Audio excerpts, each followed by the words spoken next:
Night turned cold, the stars look down, and you hug yourself on the cold, cold ground. You wake the morning in a stranger's coat, no one would just see. You ask yourself, who'd watch for me, my only friend? Who could it be? It's hard to say it, I hate to say it, but it's probably me. When your belly is empty, the hunger's so real, you're too proud to beg, you're too dumb to steal. You search the city for your only friend, no one would just see. You ask yourself, who could it be? A solitary voice speaking out, set me free. I hate to say it, I hate to say it, but it's probably me. You're not the easiest person I ever got to know, but it's hard for us both to let our feelings show. Some would say I should let you go your way, you only make me cry. But if there's one guy, just one guy, who would lay down his life for you and I had to say it, hard to say it, but it's probably me.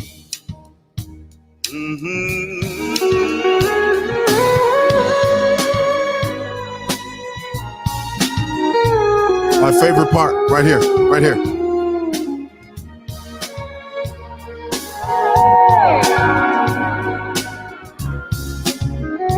Now that's music.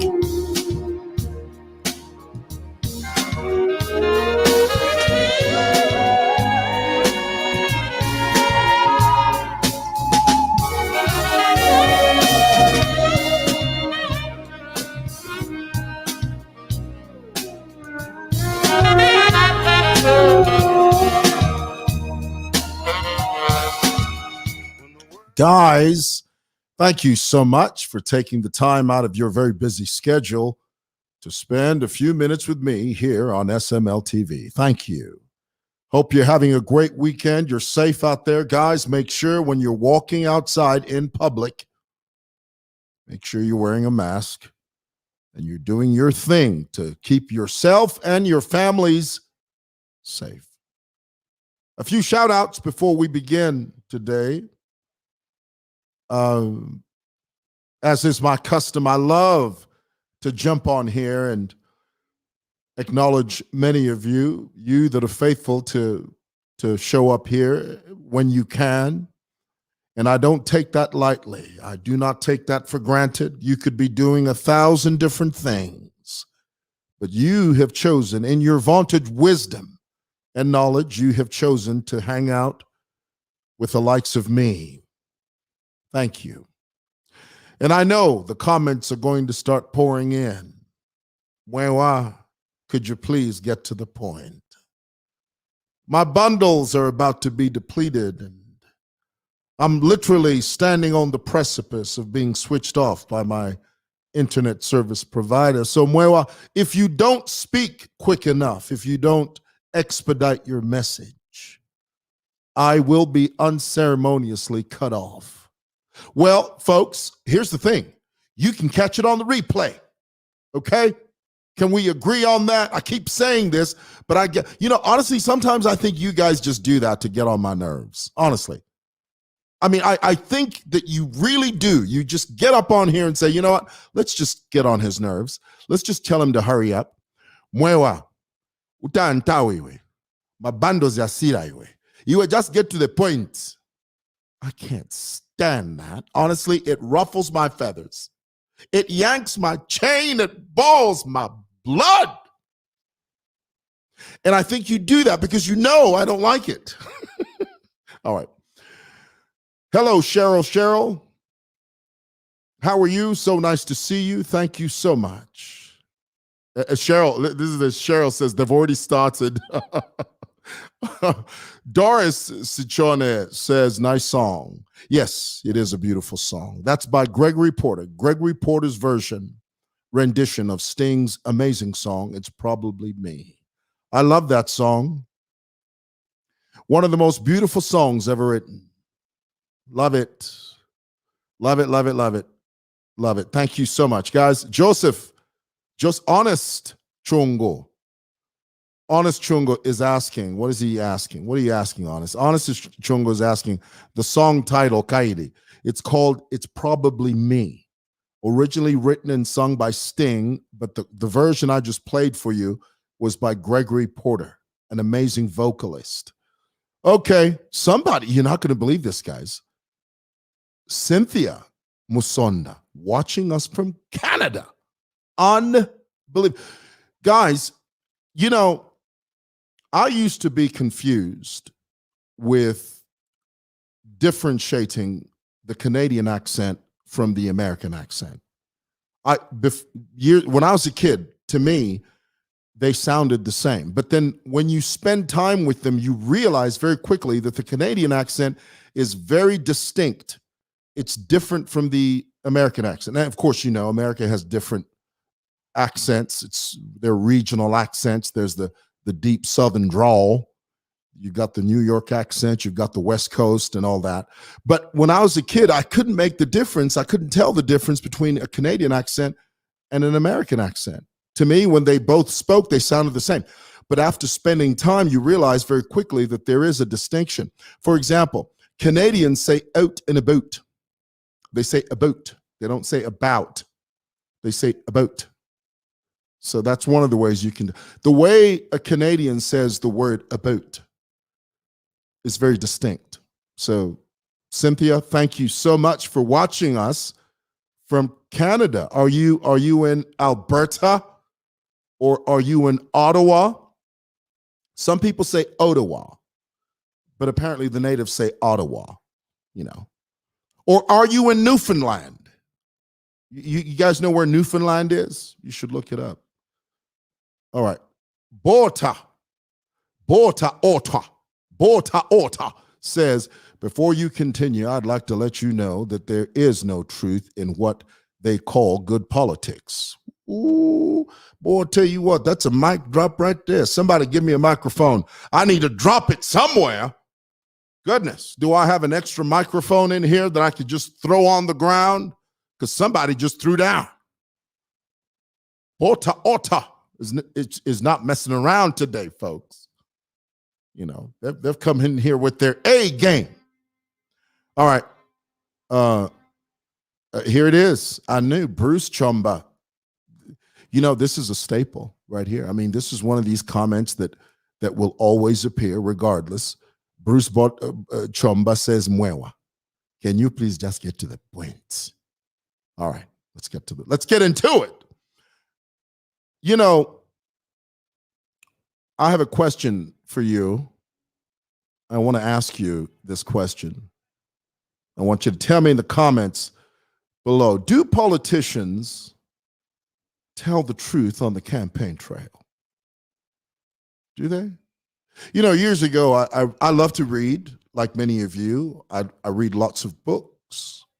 I came across a quote by the great British bulldog, Sir Winston Churchill. Many of you know that Winston Churchill once served as Prime Minister of Great Britain during the Second World War.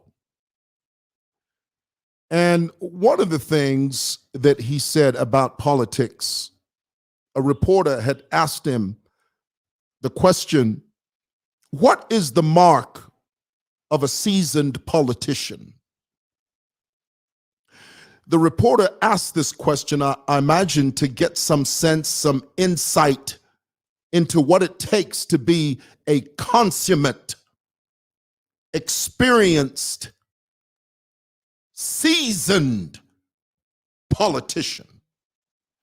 And Winston Churchill, almost without thinking about it. He just responded and he said, and I'm going to throw it up here for you. He said, the mark of a seasoned politician is to tell the people what you're going to do if they elect you, and then explaining to them why you couldn't do those things after they've elected you.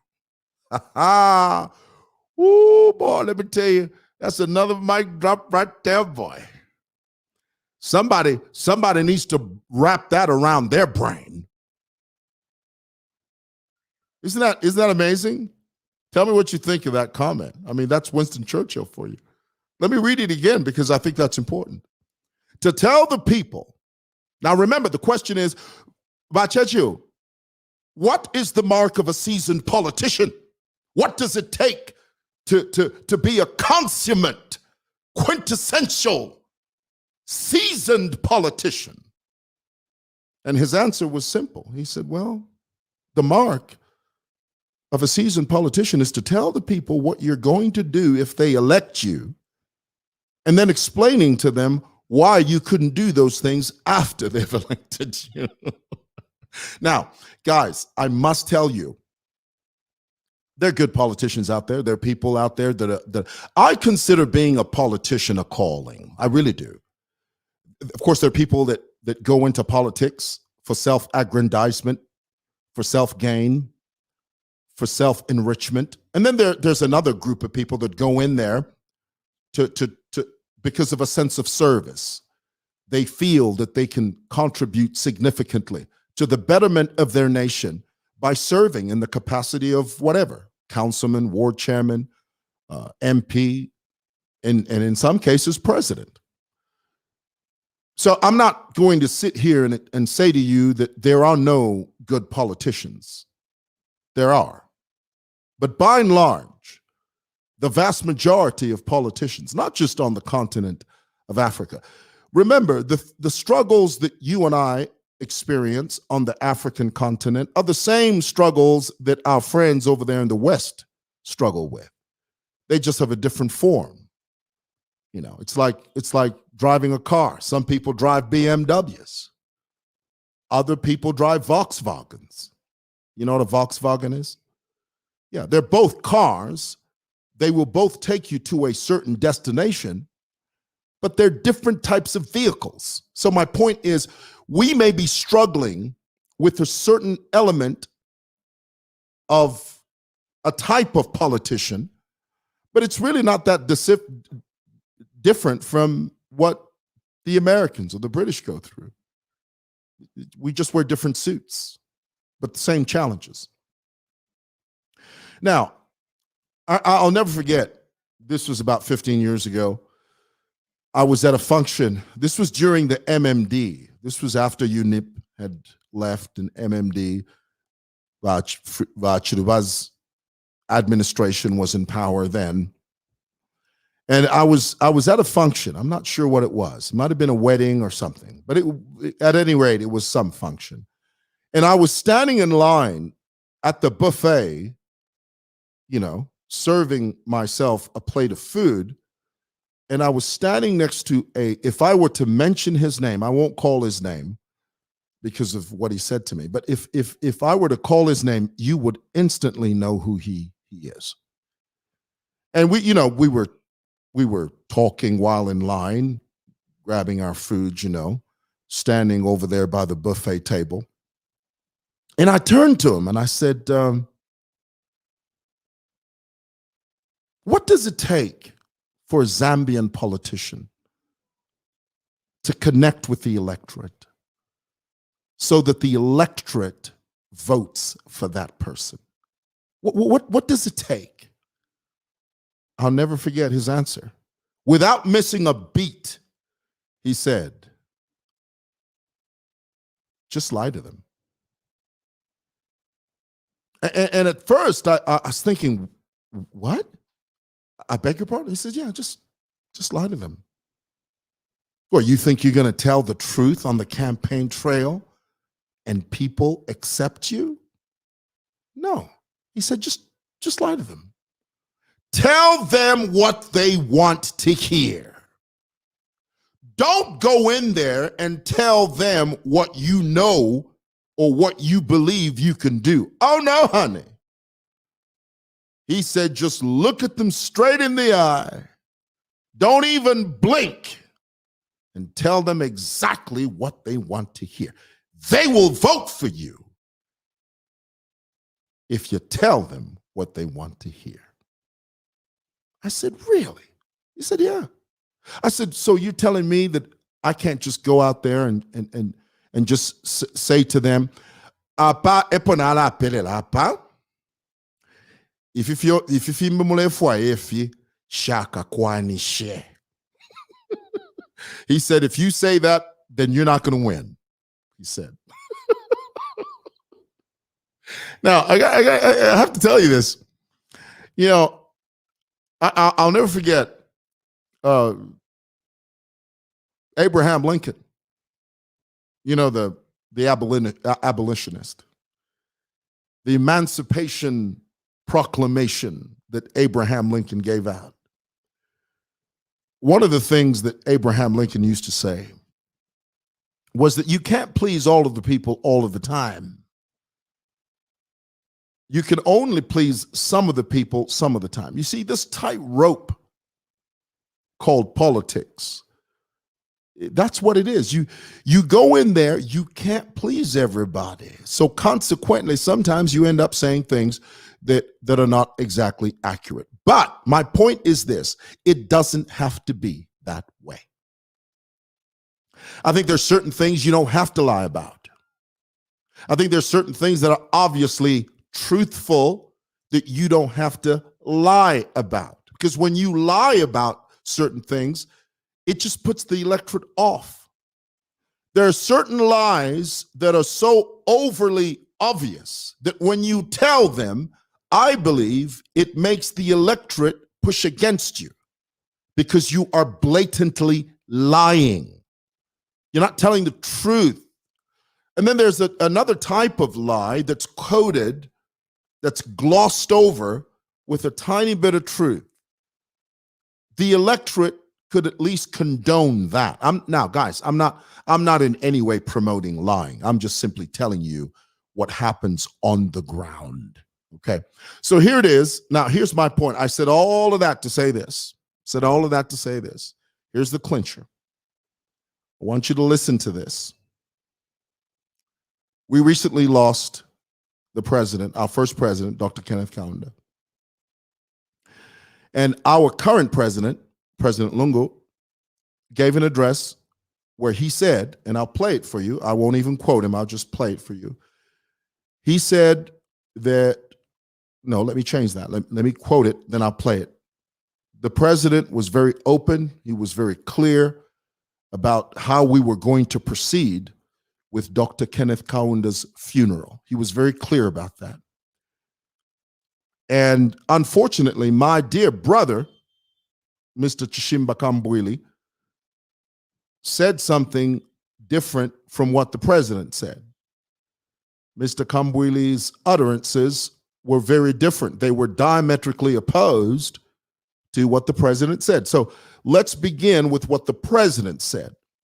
This is what the president said about the proceedings concerning Dr. Kenneth Kaunda's funeral and how we were going to proceed with it, how we were going to handle it as a people, as a country.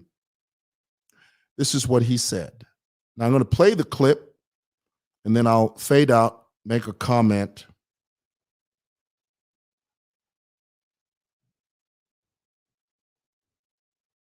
Oh, just 1 second. 1 second.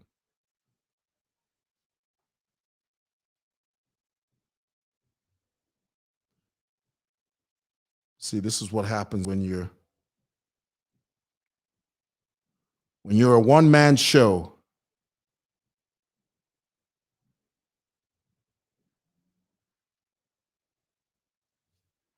Is it there?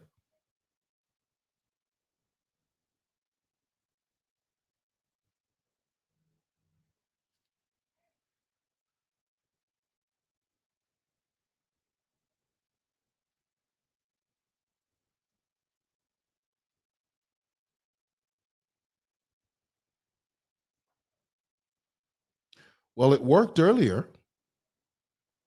I'm not sure why it's not working now. Give me a moment.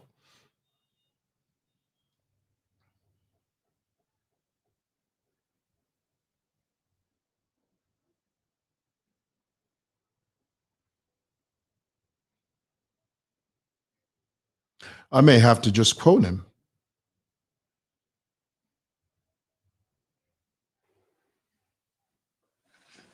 Oh, here it is. Countrymen and women Sorry, I put it on mute. also gained Sorry. nation Here it is. and expressed their solidarity during this very trying period. We have received numerous messages of condolences from across the globe, all pointing to the fact that Dr. Kenneth David Kaunda was undeniably one of Africa's greatest leaders. Okay, here comes the quote. Fellow countrymen and women, it is befitting, therefore, that we accord our founding father, an international statesman, the dignity, respect, and honor that he deserves. In this regard, I wish to inform the nation that a state funeral will be held for Dr. Kaunda tomorrow, Friday, 2nd of July, 2021, at the Showgrounds Main Arena in Lusaka. Countrymen and women, because of the COVID-19 pandemic, the attendance of the state funeral will be by invitation, while the rest of our citizens may follow the proceedings on national television, ZNBC, and other media that will be available for the purpose.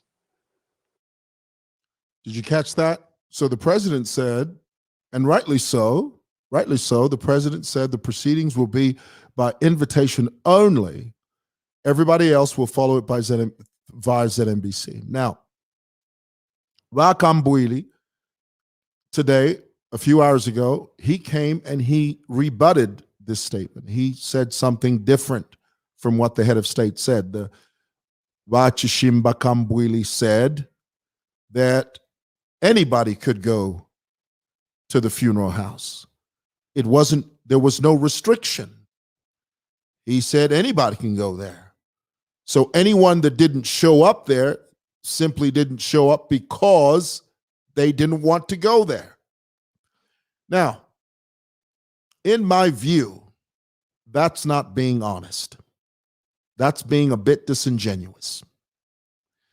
And I think if we're going to do politics, let's do politics from a point of realism, not phantom politics. You know what phantom politics is? Where umuntu wafpanga. Vafibumba, vafichita bumbix. Vapene vafibumba. You know, kubumba? You just make your own thing up. We shouldn't do that. And we should move away from saying things for political expedience. I want that to sink in. We should move away from saying things for political expedience, for the sake of politics. If we're going to say things, of course, I'm not suggesting that the Reds are perfect. They're not. Goodness, they've got so many issues. They're running out of their issues are running through the woodworks, just like any other political party. There is no such thing as a perfect candidate. There's no such thing as a perfect political party. All political parties commit gaffes. They all make mistakes. They all say things they ought not to say. They all say things they've got no business saying. But the bottom line should be that let's not always talk politics. Sometimes it's a great thing to just be truthful. Just tell the truth. What's wrong with that? What's wrong with telling the truth? And I must tell you, I think that as leaders, the words we use, oh my goodness. A leader that uses certain words is different from a person on the street that uses the same words. Let me let that sink in for a moment. A leader that uses certain words, they carry a different weight from a person on the street, an ordinary person that says the same words. I'll give you an example. Many years ago, some of you remember this. Some of you recognize this name, Ross Perot. Do you know who Ross Perot was? Tell me in the comments below if you guys remember who Ross Perot was. Ross Perot. Ross Perot was a Texas millionaire. He might have been a billionaire. I think he was a millionaire. He was a very rich businessman in America. He ran for president once. And he was on a cat. This is a very famous story. Everybody knows this story. And he came in from behind. I mean, this is a guy that very, very few people knew about. But when he burst on the political scene, he started making traction with the electorate, with the grassroots. And people started paying attention to this guy, this funny-looking guy, according to the news reports. I'm not saying he was funny-looking. I'm just saying that was how they described him. He had a real strong Texas accent. He had a strong Texas drawl, you know. But he was a regular guy who just happened to be very wealthy. Well, one day he went on the campaign trail and he was addressing a predominant he was addressing a predominantly black audience. You know, he'd gone into the intercity and he was talking to potential black voters. And he said, I'll never forget it. He said, "We love you people." And you know, Black America, they turned around and said, "What does he mean by us people?" Us people? What are you trying to say, Ross? What you talking about, us people? You mind clarifying what you mean when you say us people? That was the beginning of Ross Perot's decline in politics. He used the phrase, "you people." Imwe. Imwe. And there was a tone of segregation in the way that he said that word, or the way he phrased that. We love you people. And the whole of Black America said, I don't know what this guy's talking about, but I don't like his tone. And from there on, Ross Perot fell in the ratings. He fell in the polls, and needless to say, he never did win. Today, Rachishimba Kambwili used a phrase that I didn't like. He said, "You shall know them." Who's them? Now, guys, you know more than anybody, I love Rachishimba Kambwili. I love him. He's someone I know to a degree, and every time I see him, and I've said this, and I'll never stop saying this because it's the truth. Every time I see him, he's just one of these guys, when you sit down with him, he's a wonderful man. He's a very experienced politician. And I like hanging out with him. When I see him, each time I go to court, when I have a court case and we happen to be there at the same time, Wakambwili always makes sure he calls me and he says, "Hey, Mwewa, just want to say hi to you." But today he said something that I'll be honest with you, I didn't like it. You know, when he said, "Well, we shall know them." Well, who's them? You want to explain them? In the same way that Ross Perot uses used that phrase, we love you people. We must be careful as leaders. And here's my point. We must be careful as leaders with the words we use. Words matter. But more importantly, the truth matters.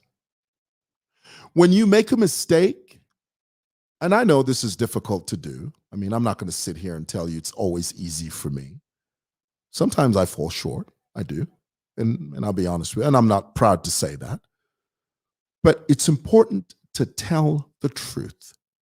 If something happens, just say what the truth is. Don't try and cover it up and create excuses for it and say, no, this is what happened and they didn't show up because of this, that, and the other. No, the invitation card was lost. Just say the truth, because when you don't tell the truth, you create an atmosphere where ambiguity begins to reign. Innuendo begins to grow legs. Conspiracy theories become the order of the day. Just tell the truth. Boom. Guys, I've been speaking for 31 minutes. Who talks for 31 minutes? Goodness, I gotta go. Thank you so much for watching. Hope you learned something. God bless. Peace.